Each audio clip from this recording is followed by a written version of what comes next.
இன்னைக்கு baby corn வச்சு ஒரு நல்ல சூப்பரான சைட் டிஷ் ரெசிபி தான் பார்க்க போறோம். இதை நீங்க சப்பாத்தி ரொட்டி கூடலாம் வச்சு சாப்பிடலாம்.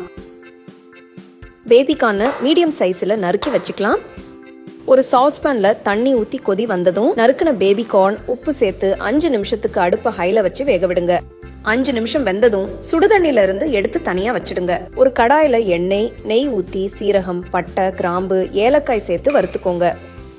அடுத்து பொடிசா நறுக்கின வெங்காயம் சேர்த்து பொன்னிறமா வதக்குங்க. இஞ்சி பூண்டு பேஸ்ட், பச்சை மிளகாய் சேர்த்து மிக்ஸ் பண்ணுங்க. மஞ்சள் தூள், சீரகத்தூள், தனியாத்தூள், காஷ்மீரி மிளகாய் தூள், உப்பு சேர்த்து நல்லா மிக்ஸ் பண்ணுங்க. தக்காளி அரைச்சி சேர்த்து பச்சை வாசனை போற வரைக்கும் வதக்குங்க. வேக வச்ச பேபி கார்னை சேர்த்து கலந்துடுங்க.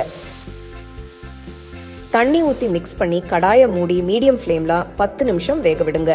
பேபி கார்ன் நல்லா வெந்ததும் முந்திரி பேஸ்ட்டை சேர்த்து கலந்து விடுங்க.